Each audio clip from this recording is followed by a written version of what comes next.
imagine the relationship between Shakespeare and his wife? Maggie O'Farrell joins us to talk about her most recent novel, Hamnet. What's Rachel Cusk up to in her latest novel? Judith Shulevitz will be here to talk about Second Place and Cusk's approach to fiction. Alexander Alter will be here with the latest in publishing news. Plus, our critics will join us for the latest in literary criticism. This is the Book Review Podcast from the New York Times. It's May 21st. I'm Pamela Paul.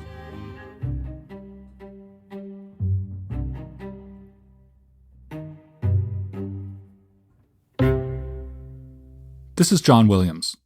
In Hamnet, her eighth novel, Maggie O'Farrell imagines the life of William Shakespeare, his wife Anne Hathaway, or Agnes, and the life and death of one of the couple's children, Hamnet, who died at 11 in 1596. In O'Farrell's novel, he dies of the plague, and the book imagines the impact that this event might have had on arguably Shakespeare's greatest play, Hamlet. Hamnet won the National Book Critics Circle Award for Fiction, and it was named by the New York Times Book Review as one of its 10 best books of 2020, with the editors calling it a bold feat of imagination and empathy. And Maggie O'Farrell is here to talk about it from Edinburgh. Hi, Maggie. Hi, how are you doing? I'm good. What do we know historically that's in this novel? Just how bare are the bones that you were working with when you sat down? Well, they are. Shakespeare himself is quite a shadowy figure. There's an awful lot about him we don't know, despite the very best efforts of the world's most brilliant scholars and Shakespearean academics. So it is mysterious. You know, we only have, say, 6 examples of his signature, all of which are spelt differently. So there are lots of longers and gaps in his story. You know, if we think we know very little about him, we know even less about his wife, the woman we've been told to call Anne Hathaway, and his children. You know, Hamnet himself, the boy, is lucky if he gets possibly 2 mentions in these big biographies of Shakespeare. And they mention that he was born and they mention that he died, like you say, in 1596.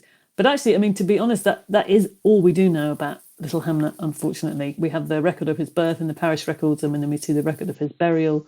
But then we have this extraordinary, towering echo of his name in Shakespeare's play, which he went on 4 or 5 years after Hamlet died to write. And what do we know about, well, first of all, tell the story about how you found out to call her Agnes, which I think is a great detail. Well, you know, as I was saying, I mean, what we know about the woman that Shakespeare married is very, very little indeed. She was actually born before parish records commenced, so we don't actually know the date of her birth. We know that they got married. We know that she was 6 months pregnant when they got married, or thereabouts, because they had a daughter, Susanna, 6 months after they were married. But it wasn't unusual for brides to be pregnant in those days, because they had this ritual called hand fasting, which is a bit like an engagement. And it seems to be, if you look at the parish records and then check them against the birth records, it seems to be that about a third or a quarter of brides were pregnant when they went to the altar. So hand fasting was obviously a different kind of fasting as well. And we know that she lived for a pretty great age. She lived until well into her 60s, which in those days was extraordinary, when the average life expectancy was 47. I think what intrigued me most about her, or what shocked me, I should probably say, when I was researching the book, is that given how little we know about her, this hasn't stopped so many people from piling in to criticise her and vilify her and treat her with such terrible opprobrium and hostility. You know, we've always been taught this one single narrative about Anne Hathaway, and that's from historians and scholars, other novelists, writers of Oscar-winning screenplays. They've all told us that she was an older, strumpet peasant woman who lured this boy genius into marriage, and that he hated her, that he had to run away to London to get away from her. He sorely regretted his ever marrying her. And, you know, I have never, ever, despite trawling through as many books as I possibly can on the subject, found a single shred of evidence for this. In one of the other interviews you've done, you said there's such a myth surrounding her and it's all filled with hate. It made me wonder if one of the things you had in mind while you were writing this is the question of why we don't conjecture more generously about people. I don't know whether it is some strange desire for our male artists to be footloose and fancy-free. I don't know why there is this overwhelming urge to give Shakespeare a retrospective divorce. You know, what is that about?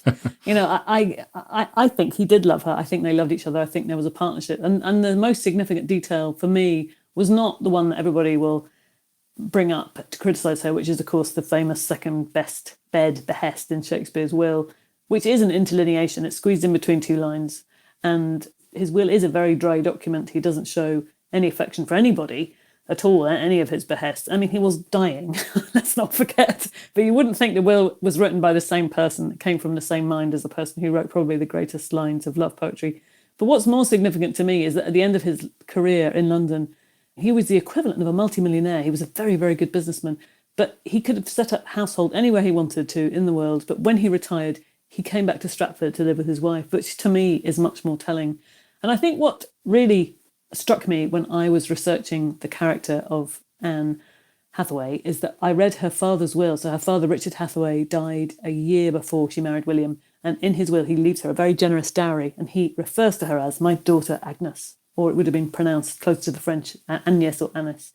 And that felt like a kind of lightning bolt moment, because I thought, it just seemed emblematic of how she has been treated, that looks as though we've been calling her by the wrong name for almost half a millennium. So I decided to give this name back to her, because I want readers to forget everything they think they know about Mrs. Shakespeare and open themselves up to a new interpretation of a different woman they haven't yet met. She strikes such a figure in your introduction of her in the book, which is when William, who is tutoring a family of kids in Latin, looks out the window and sees her, doesn't know who she is yet, and sees her walking with this kestrel on her, I guess on her wrist or her shoulder, or on her glove. You have to have a glove for a kestrel. They got very sharp claws. And I wonder how you initially saw her in your mind. Was she that striking? I mean, she kind of enters in this very intriguing way in the novel. You can't wait to get to know who this person is. I mean, I think their marriage was unusual for the time, partly because I think she was about the average age of a bride. She was 26, and like I said, she came from a quite respectable family, and she had this pretty sizable dowry. But he was, by contrast, was 18. He was underage, so in order to get married, they had to have a special license. And his family, by contrast, had been of quite high social standing in Stratford. His father had been a very successful glover. But in more recent years, the family's finances had taken a huge hit, and their social standing had taken a huge hit, because his father, John Shakespeare, had started illegally trading in wool, and he'd got himself into all kinds of debt and trouble. He'd been held up in court for not attending church. He had a summons and had to pay a fine because he dumped what's described as ordure on the street outside their house on Henley Street. And so, I think we can fill in those blanks. We don't even know. We don't want to go into what that was. So, by contrast, his family had sort of taken this big downturn. And I think their marriage is intriguing to me because, I think everybody has always, throughout history, has said, why did he marry her? Why did this boy genius marry this probably illiterate woman? In her book, Shakespeare's Wife, Germaine Greer says that we've been asking the wrong question all along, that we should have been asking, why did she marry him? Why did this girl with a good dowry and from a respectable family marry this penniless, tradeless boy of 18? Right. He's not the author of Hamlet at this point. He's to say the least. I mean, I think he was probably a bit of an oddball. I think how much he must have stuck out in a small rural market town in the English countryside. I mean, we know now, of course, what was inside his mind, what he was capable of. But then, I think probably people thought him just a bit of a strange one, I imagine. So I think I was trying to envisage him at the time through her eyes and thinking, why would she have married him? Why would she have chosen him when she could have married, probably quite a respectable, wealthy farmer? And I thought, well, maybe she saw something in him that others didn't. Maybe she saw what he was. Maybe she had a glimpse of what he would be in future, be capable of. So I suppose it was that kind of idea of slight sort of second sight, like prophecy, which of course is something that runs throughout the plays. You'd be hard pressed to find a play where there's not some sense of prophecy, future, destiny involved in it. So I was just intrigued by that idea. So that's why she is the person she is in my book. Well, thanks for that segue, because I was about to ask about the prophecy angle of things. Our reviewer, Geraldine Brooks, described Agnes as close to the natural world and uncannily intuitive. I would say that it's fair to say that she's more like clairvoyant, that she senses things in a kind of supernatural-ish way. She sees the future and she knows details about people's lives before they tell her. How was it to get inside that mindset? And I wonder, having read your memoir, I Am, which is about 17 near-death experiences you've had and has a very, if not supernatural, an eerie quality for sure. I wondered whether you felt any kinship with that sense of feeling the sort of tides of fate moving around more clearly. God, I wish I did have second sight. It would be something that would be very useful for me in life and in work. Unfortunately, I don't. So maybe Agnes was a kind of wish fulfillment character for me. I mean, I think I was looking back mostly at the plays, at Shakespeare's writing and the themes that he grapples with, and also particularly his female characters. I wanted to be quite circumspect and careful not to read too much biography into his plays, because I think that's a slippery slope. And I think his plays are filled with very mysterious female characters who are prophet. I'm thinking of the witches and Macbeth, who can tell things and have, and also a tiny bit Ophelia as well. I feel that Ophelia is this very marginalised figure in Hamlet. I mean, deliberately so, she's made marginal, but also she has this incredible insight, which is revealed in the scene where she's mad and she hands people cures, she hands people plants, which are, every single one is a cure for a flaw that she perceives in their character. So I was just thinking about that, and I think that's where Agnes came from. But also I think it's important to remember that as a society, people in the 16th century were much more closely tied to the natural world than we are, much more tied to the cycle of the seasons and the sort of circadian rhythms, the diurnal cycle, and also to superstition. In one strange way, you had to go to church. It was against the law not to attend church once a week, and you would be fined and held up in court if you didn't attend. But conversely, I think also there was this great belief in superstition and prophecy and the supernatural and witchcraft, and I think we have to remember that, that there is a huge discrepancy between the society and our lives today and then there were from the people in the 16th century. So I suppose I was tapping into that as well. It is interesting because in the book she has it's such a combination of those things that feel a little unworldly, but then she's so incredibly tied to the earth and the plants and the bees and all of these other things. I know that you've been working on this, or not working on this book, but you've been thinking about working on this book for a very long time, and that you are the author of many novels, and that over the years you've gone back to this a bit and tried your hand at it, and then for one reason or another put it aside. And I'm wondering if there are any big ways that, well, first of all, just whether you ever got far enough into it for much to change, or whether there was ever any kind of different grand design for it than the final product. It is a book that I wanted to write for a long time, but I did have, and in fact, I had my own brand of superstition about it. Not that I'm a very superstitious person, but I knew that in order to write the book, I was going to have to put myself inside the mind of a woman who is forced to sit at her son's bedside and have to watch him die and then lay him out for burial. And I have a son and two daughters myself, just like the Shakespeares did, but actually they're in a slightly different birth order. My son's the eldest. And I realised that I was going to be unable to write this book until my own son was past the age of 11, which of course is the age that Hamlet died. Not that there was a big risk of him contracting the Black Death, but you never know. And I just couldn't do it. Every now and again I would make I would start researching it and I would make a kind of foray and I'd start typing a little bit of writing a bit of the story and I just found myself veering away from it. I thought, I don't want to go to that place. I don't want to imagine this event happening. Because I knew that inevitably I would be thinking about my son when I was creating the character of Hamnet. And I do remember watching my son at the age of 11, watching him and his friends, because it is a very interesting developmental age, 11. It is a sort of high watermark of childhood. It's childhood's final months, before you start the sort of tip into adolescence. And there's something particularly poignant about 11-year-olds, I find, not just because I obviously was thinking about Hamlet. So anyway, so that was the major reason why. And I've actually written 3 books instead of writing Hamlet as a kind of distraction. But then when I finished writing my memoir, I sort of gave myself a talking to. I sort of looked myself in the eye and said, you either have to do this book or you've got to forget about it. You've just got to write it or move on to something else. You can't keep circling around it. So I don't know why, but for some reason it just seemed like the right point in my life and the planets seemed aligned and it was just the right time to write it.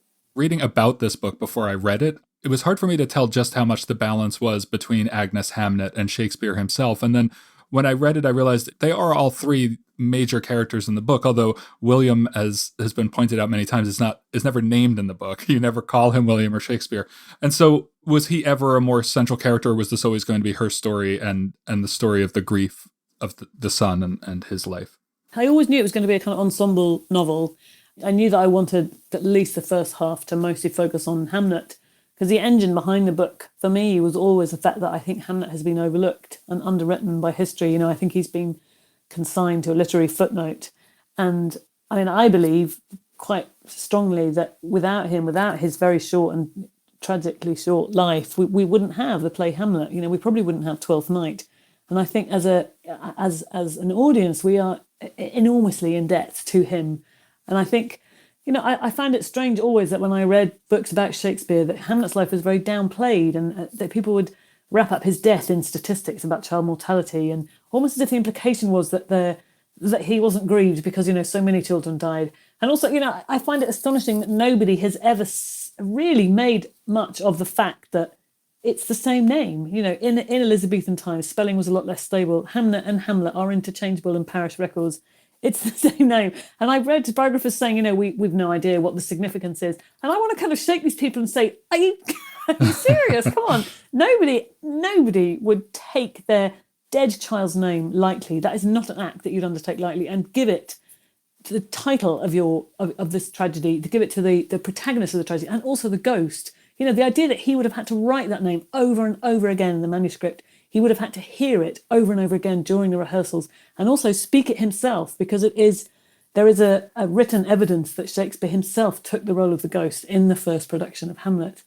And I don't think any parent would do that lightly. It's an act of enormous significance. And, Shakespeare, for all his mystery, the fact that he is this very shadowy figure, it's always seemed to me that in that act of calling this play and the protagonist and the ghost after his dead son, he becomes briefly visible to us as a human being, as a person, and as a heartbroken father. You're very convincing when you talk about it and in the book about the connections that you're making and the way that you say that you feel very strongly that we wouldn't have the play without Hamnet, and we might not have Twelfth Night. And Shakespeare is, as you know better than anyone probably, not the most placid subject. There are what are called the Shakespeare Wars, and because there are so many gaps in our knowledge about him, I think those are filled in by very passionately contested imaginings of what he might have been like. So even though clearly you're writing fiction and have a lot of license to do so, I wonder if there's been any strange reaction to the book or any fevered feelings from people who think that your hypotheses go against their life's work. Not that I'm aware of. I mean, actually, to be very honest, I tend not to read my reviews, so I wouldn't know, actually. But as far as I know, nobody has come out and said, how dare you, or who knows, maybe there are, though.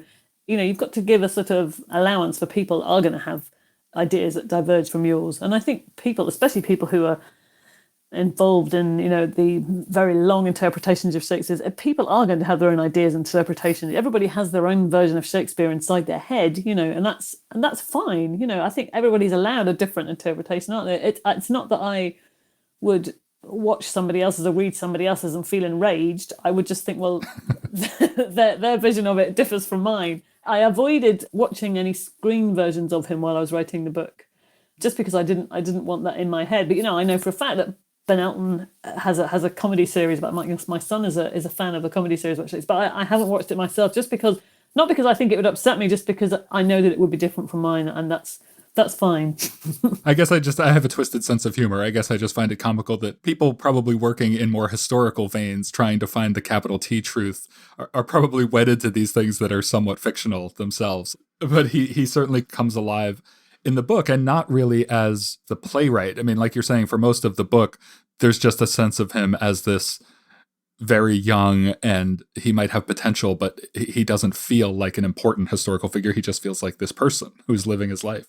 And I guess I'll finish by asking you, you said early on that you believe they were in love, and there's a lot of less charitable conjecture out there. And so I guess I'll ask with sort of a romantic question, which is, what does your Will see in your Agnes, and what does she see in him? And why are they together in your mind? Well, I think there's, in my novel anyway, and the way I see them, I think it's a kind of exchange of different types of artistry. So much has been made of the fact that the wife of Shakespeare was possibly illiterate. And to be honest, she probably was, because what daughter of a sheep farmer in 16th century would have been taught to read? I mean, it's possible he taught her later on, but I mean, I think mostly she probably was illiterate. But it's not a huge stretch to say illiteracy doesn't necessarily mean stupidity. There are other types of intelligence, and I've always been fascinated by I'm sure I'm not alone in this, the reach of Shakespeare's metaphors. He throughout his plays and poetry, he displays an extraordinary breadth of knowledge across an astonishing number of subjects. And I think I just like the idea that some of these he might have got from her. So obviously we were talking about the herbology in Hamlet. So he's obviously writing about that from a very informed perspective. And it is well known that it was the woman of the household who had to have that kind of knowledge, that every household would have had their own little physic garden.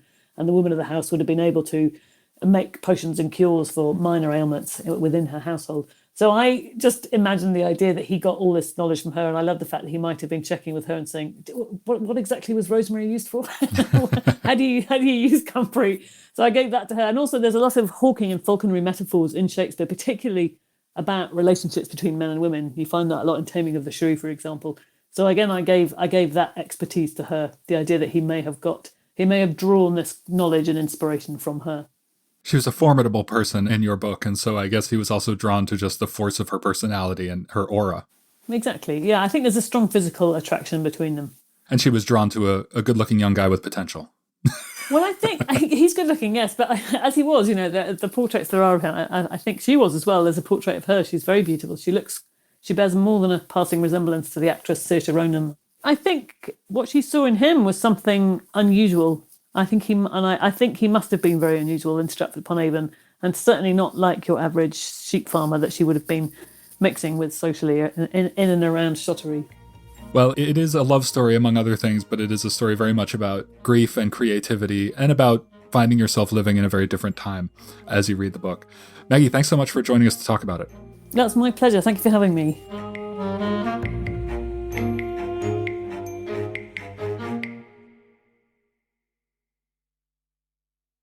Joining us now to celebrate the 125th anniversary of the New York Times Book Review, Tina Jordan. Hey, Tina. Hi, Pamela. So this week, I want to bring you one of my all-time favorite articles from the archives, which is from 1914. And it's got a fabulous headline, which is Tango, Motors, Golf, and Movies in quote, are enemies of books.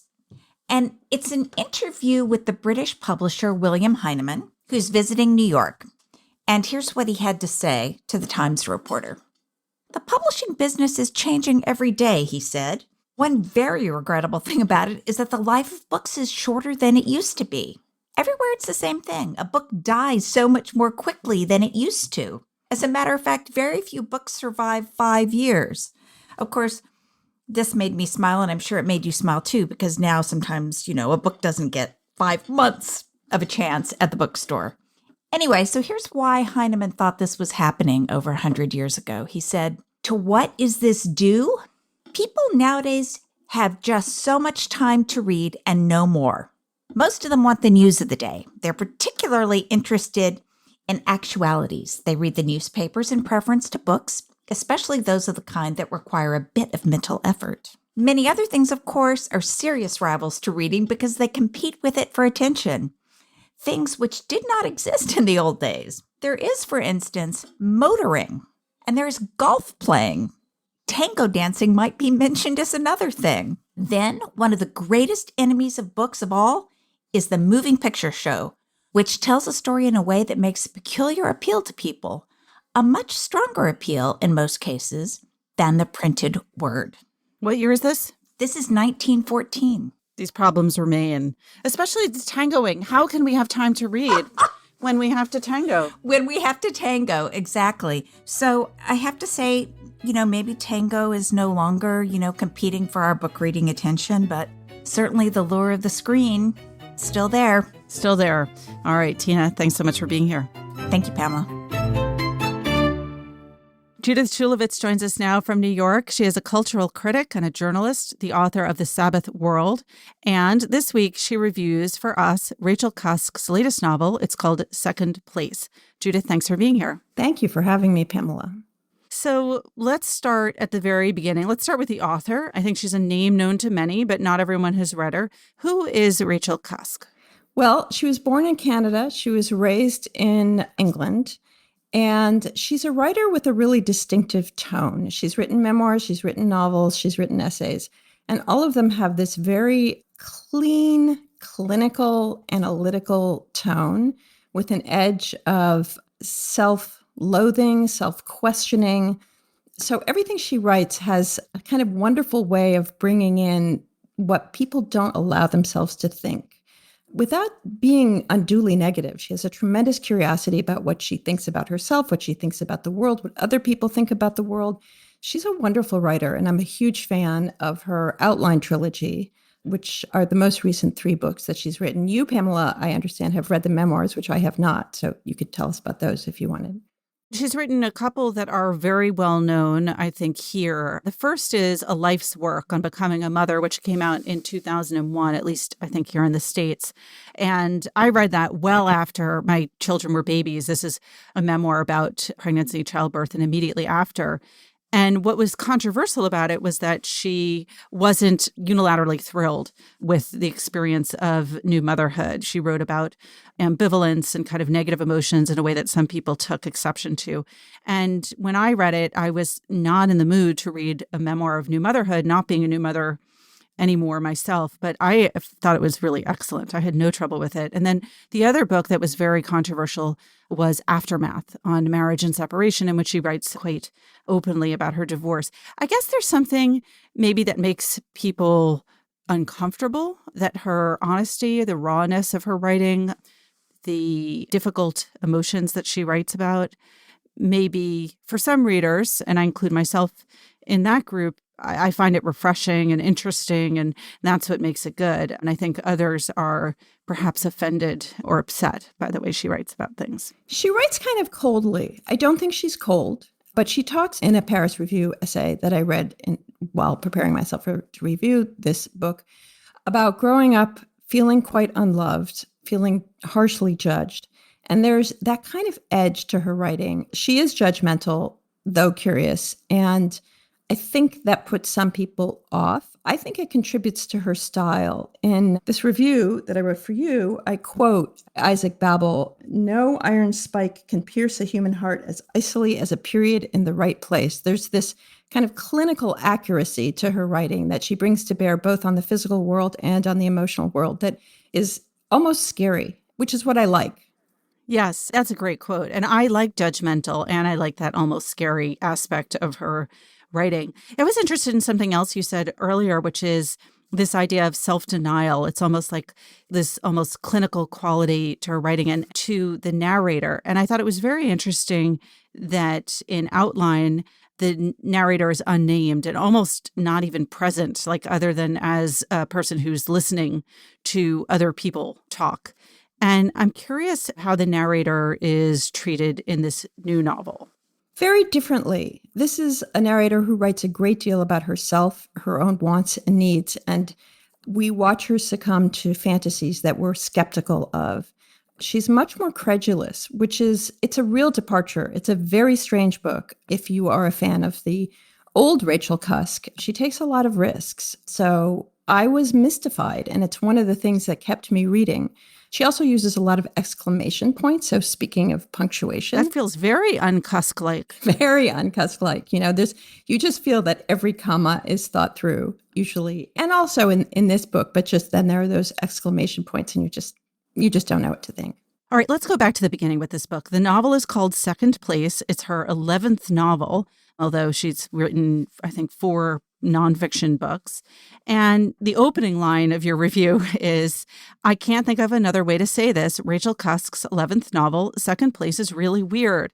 So let's start with why, and then really just what is this book about? Why it's weird to me is tonal. It seems as though it's written by a very garrulous writer as opposed to a clean clinical writer, like as Rachel Cusk has been. She gushes, she is kind of vague, and she introduces a lot of narratives and themes that are never picked up on.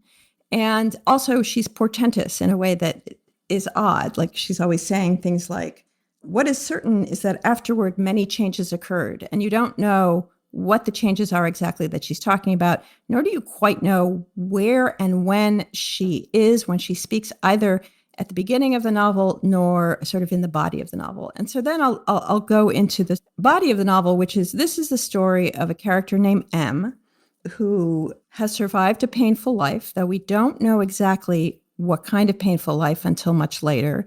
And we will discover that it has some overlaps with things Cusk has written about before. She has found refuge from civilization at the edge of the world, as it were, at the edge of a beautiful marsh. But we don't know what continent, we don't know what country, we don't know which marsh. There are a lot of mysteries. And the whole book is either a monologue or a letter addressed to a character named Jeffers, whose identity will never be revealed. So again, a lot of mysteries. Anyway, what happens is she and her husband have built a cabin to which they invite artists to come and stay. And she has become obsessed with a painter named L, period. There's a lot of initials here. And she invites him to come stay. He's kind of coy. He's not clear whether he will. He finally shows up. He's kind of a spoiled brat. He shows up trailing a very beautiful young woman of whom M is jealous, though she tries to pretend that she isn't, to herself and to us. And she thinks that what L can do for her is depict the beauty and the emotions of the marsh, the beauty of the marsh and the emotions and occasions in her. He can represent that for her and make it real for her through his art. And this is a relationship which is doomed to fail, and the ways in which it fails become quite interesting. Another thing that happens in the novel is that something great and terrible has happened in the world. It's unclear what. It's called the Great Pandemonium as opposed to pandemic. People have lost their jobs. Her daughter comes home with a boyfriend. Elle's career is tanking because the economy is tanking and the value of his paintings is tanking. So there's this kind of weird, ominous background, which again is never explained. I don't want to have you reveal anything like a spoiler. I know there's a kind of surprise in the ending to this book, so we won't go there. We'll leave that for listeners who might want to read this book to discover that for themselves. But another thing you mentioned in your review is that it has the feeling of a fable. In what way? It is the story of a woman who does not believe she can create art, yet she believes that art is the highest virtue and value in the world. It has this kind of bizarre retrograde gender politics, which we also don't quite understand. Why does she, for example, say that Elle's paintings seem to her quintessentially male? They have a freedom that only a man could have. That just seems to come from another era. And it's the story of her self-realization, but written against this mysterious background with this appearance of a devil, with a very strange relationship. So it has the story of a fable of self-realization and of coming to terms with a question of what art is and what role it plays in our lives. And I want to go back to this question of the spoiler. What you're talking about, Pamela, is that this book has a relationship with another book, which I think helps explain and unpack some of the mysteries of the book. I am the only reviewer I've read who thinks this is a mystery worth withholding. Everyone else gives you the name of the author and gives you the name of the book and tells you what the book is about. I think the mystery of the book lies in the tone and in the gaps in her story, and that when she tells you in a little kind of, not even an afterword, a paragraph when the book is over, what the source text was, and you go to the source text, it explains quite a lot. So I didn't want to spoil it, but everyone else thinks there's no problem with saying who it was. So I'm going to stick with your strategy here, which I think is a good one, because if she left it until the end of the book, then I have to assume that was a deliberate choice. I think so. I think so. I think you just simply don't understand. And you do have to go to the other text, which is available on the internet, although with a lot of punctuation errors. It was obviously electronically transcribed. But you do have to go to that book to understand, I think, the gender politics in particular. It was written by a woman in the first half of the 20th century. It is about a known artist, and it is a memoir, and it is about the narrator's extremely bizarre and problematic relationship with this artist and her own self-effacing, and in some ways cringingly self-effacing relationship to this artist, and her own belief that she can't herself create art. So she has to kind of collect artists and form these relationships with them, which the artists then sometimes take advantage of. So what you see in this book is in the relationship between the two texts is a parallel between the self-doubt of the woman from the past, which seems of a piece with the gender politics of the time, and the odd contemporary gender politics or relationship between men and women in this novel. And what you see is that there's less difference than you would think. And that's, I think, part of the meaning of the novel.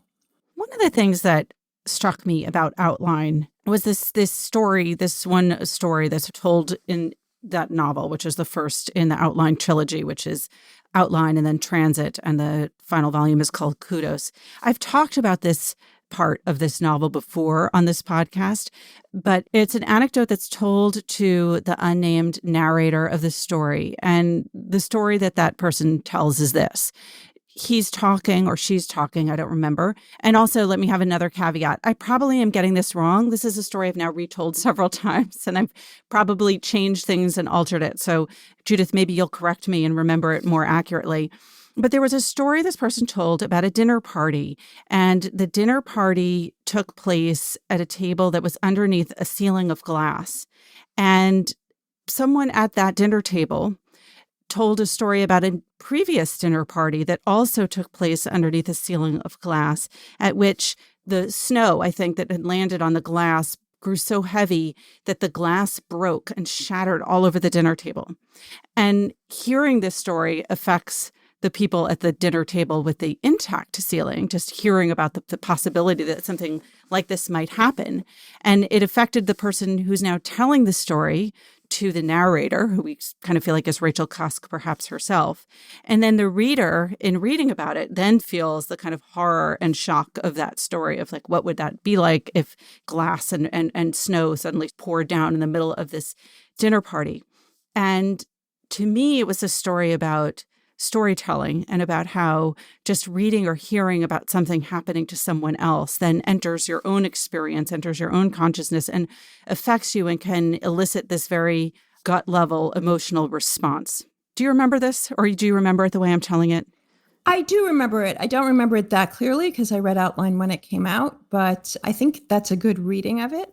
What we have in Outline is a very strange setup where the narrator encounters one person after another, and each character or set of characters tell her their story, and in a language that seems implausible given who the characters are, because it has that Cuskian analytical precision and sort of infinitely introspective ability. And yet you suspend your disbelief and you follow it, and you're grateful to her for allowing these characters to have such a powerful and articulate voice.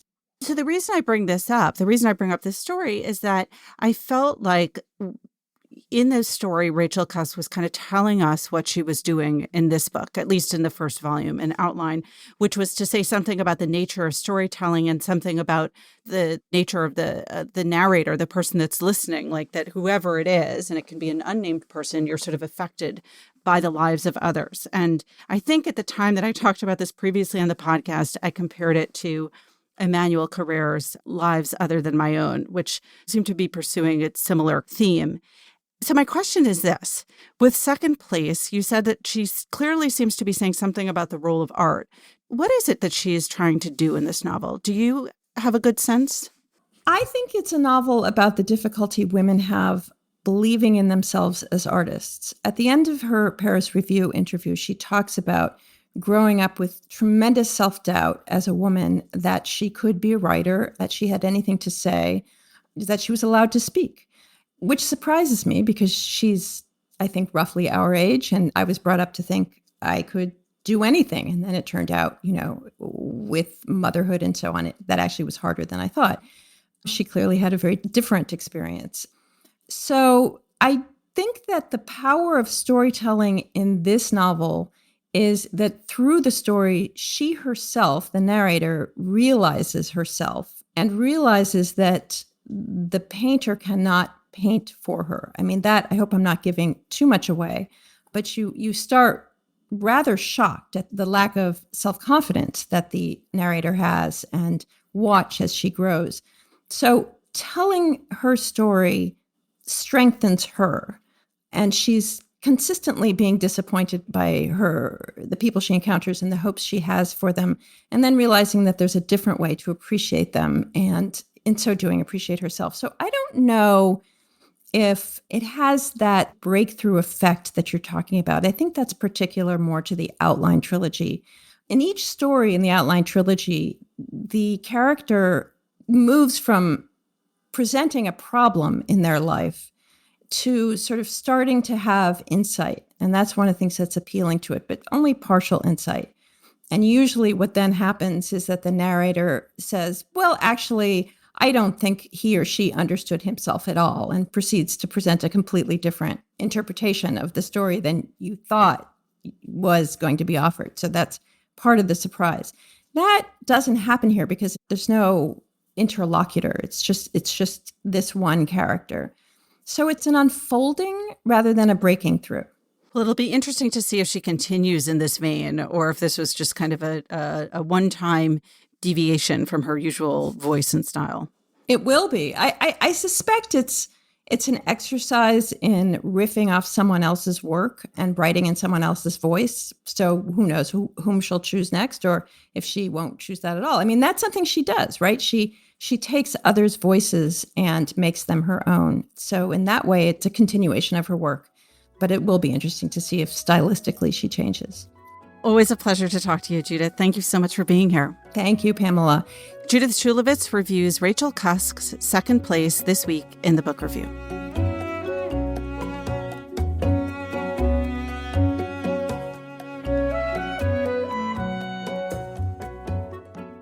Alexandra Alter joins us now with some news from the publishing world. Hey, Alexandra. Hey, Pamela. So this week we have an update on the controversy over the Philip Roth biography by Blake Bailey. Not surprisingly, he has found a new publisher, as we thought he might be able to after the book was dropped by Norton in April.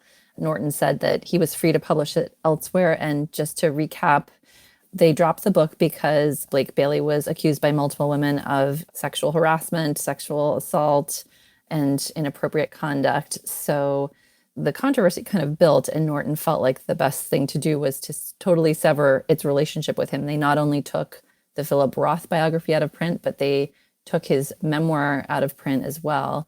And so this week it was announced by Skyhorse, an independent publisher, that they are publishing the book now. They'll be releasing it as a paperback in June, and they'll have it up as a digital book as well. And they'll be releasing the audiobook, which they are licensing from Recorded Books. This is an interesting development, but it's not totally surprising. I think when the book was taken out of print, we did see some debate over whether that was a bit of an extreme response, given that there hadn't been really any questions about the content of the book in terms of the veracity of the book. There had been the usual critical takes on what he included and left out and his interpretations. And some critics suggested that Blake Bailey was very sympathetic to Roth, perhaps overly so when it came to the way that Roth treated women and his gripes against his ex-wife and some of his other relationships with women. So what was interesting, I think, in the debate that occurred after Norton decided to take the book out of print was you saw groups like the Authors Guild and others saying, we need to separate the work itself from the behavior of the author. And of course, these are allegations. They haven't been proven. Mr. Bailey denies them. And in that context, the Authors Guild and other groups said, we need to look at what the value of the book is and what people can learn from it and not allow the author's behavior to determine whether or not people can read the book. Skyhorse is kind of an interesting choice and maybe one that we might have predicted because they have lately positioned themselves as this independent publisher that's willing to court controversy and take on authors that maybe mainstream publishers are distancing themselves from. For example, after Hachette dropped Woody Allen's memoir, they were planning to publish his memoir, but then their employees walked out. They faced a lot of pushback from their authors and others on social media. They decided, you know what, we're going to cancel this book. We're not going to publish it. And Skyhorse ended up publishing it. They had a pretty big print run of 75,000 copies. They added a little note from Mr. Allen about the whole controversy. So according to Skyhorse, there aren't going to be any major changes to the Philip Roth biography. And according to Mr. Bailey, he is still well within his rights, according to the agreement he signed with the Roth estate, to include all the materials that he included in the version he did for Norton. He signed an agreement with Philip Roth in 2012 that predates his contract with Norton. So he's very much free to take it elsewhere. And that's exactly what's happening. One question for you. You mentioned that Norton had canceled Blake Bailey's memoir in addition to the Philip Roth bio. He wrote 3 previous literary biographies. What's the fate of those books? So those have been, as far as I can tell, not affected in any way. They're still available for sale. Those were put out by different publishers, and no one has indicated that they plan to stop publishing those. And similarly, his foreign publishers in the UK and elsewhere never took the Philip Roth biography out of print after these allegations surfaced. So I think with Norton, they felt like they had to make a decisive move, and that included distancing themselves fully from Mr. Bailey, dropping his memoir as well. All right, Alexandra, thanks so much. Thanks for having me.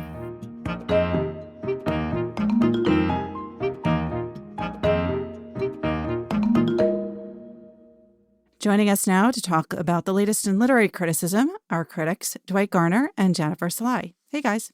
Hey, Pamela. Hi, Pamela. Dwight, let's start with you. You wrote about a biography of a novelist. I did. The book is called The Life She Wished to Live, and the subtitle is a biography of Marjorie Kinnan Rawlings, who, of course, wrote The Yearling. The writer of this book is Anne McCutcheon. I've always had an interest in Marjorie Kinnan Rawlings. I mean, I spent a big chunk of my childhood in southern Florida. There's a state park named after her down there, and you can visit Cross Creek, which is where she lived, the orange grove she lived on. It's also the name of her memoir, which was a big deal.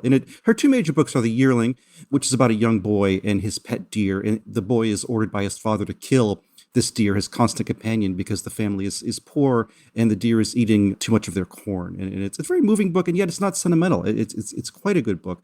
As I say in my review, it's problematic now. Rawlings uses the N-word in this book in a way that arguably that writers like Twain did in Huckleberry Finn, but it's problematic. And it's also a book that's sort of misperceived because people see it, think of it now. It won the Pulitzer Prize in 1939, but it's often seen now as more of a kid's book, and it's really not.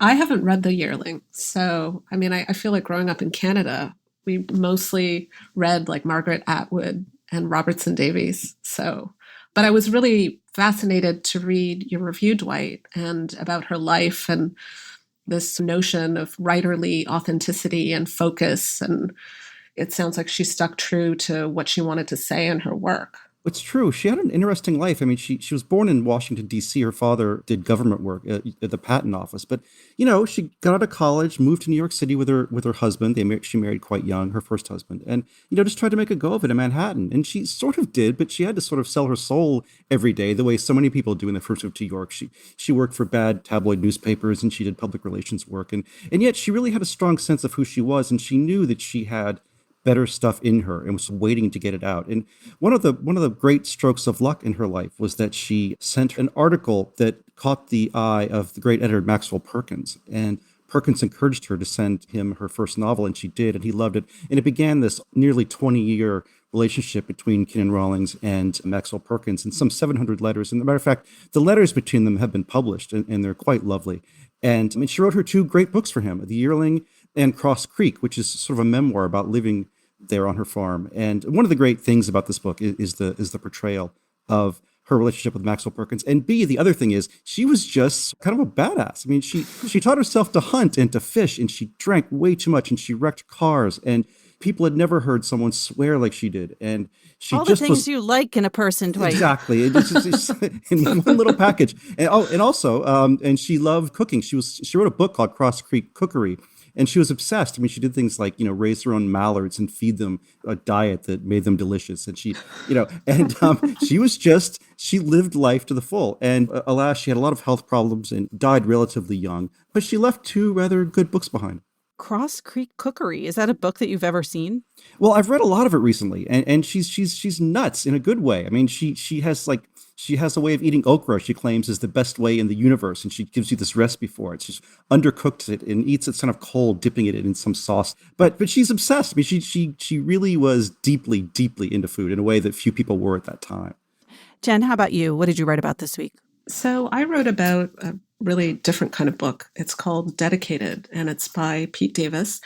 And it came out of a speech that he gave in 2018 to his fellow students in the Harvard Law School graduating class. And it really seemed to hit a chord. It went viral. And what he was talking about in the speech was juxtaposing what he called the defining characteristic of his generation, which is the notion of keeping one's options open, you know, a very particular kind of freedom, the freedom to always move on to the next thing. And posing against that, this notion of what he called the counterculture of commitment. And so this book it's an interesting combination. Like on the one hand, I think he really wanted to write something that was a political call to arms to basically suggest to people his age that in order to affect any real lasting change, and there's a lot of things that really do need to change, that, you really have to commit to something.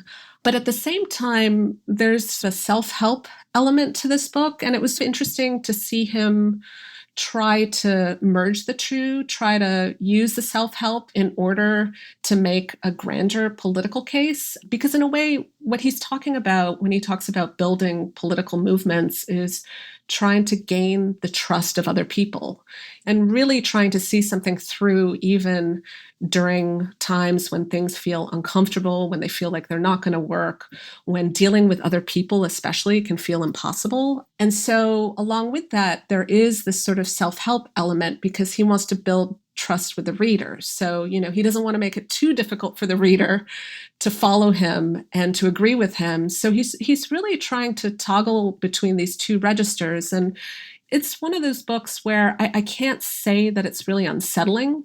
He brings in some historical examples, but it's always to make his argument and to say, look, here are people who really stuck it through and achieved something. So he talks about things like, for instance, the Black freedom struggle.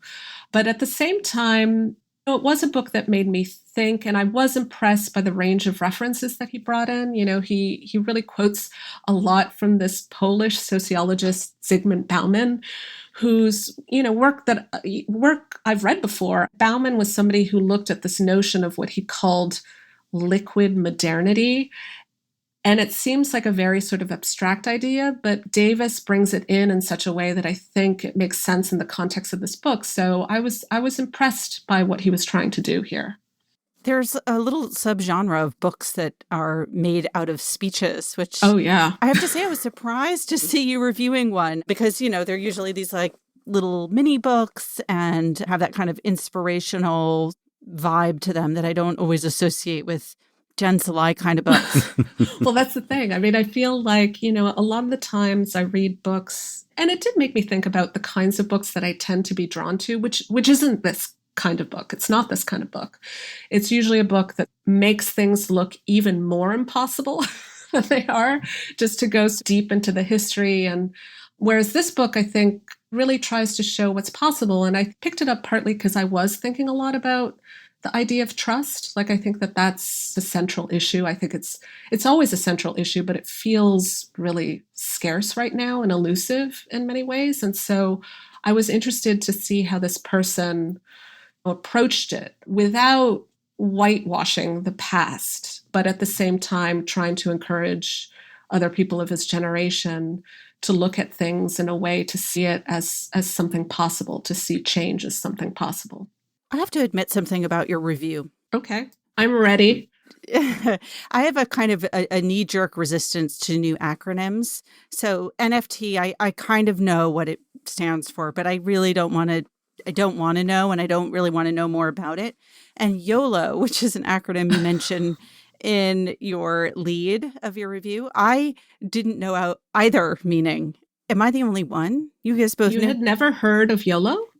I've heard it. I just I didn't interrogate it, as they would say. I didn't want to know more. And I didn't know that it meant, I guess, to most people, you only live once. But maybe you can explain why you brought this acronym up. We'll just move away from my not knowing it towards why you mention it in your review. The way that it's mentioned nowadays, this notion of you only live once, it's sort of seen as an opportunity or a justification for doing something momentarily reckless, like something fleeting, something that doesn't necessarily have to do with like larger change. It has to do with what you want to do because, you only live once.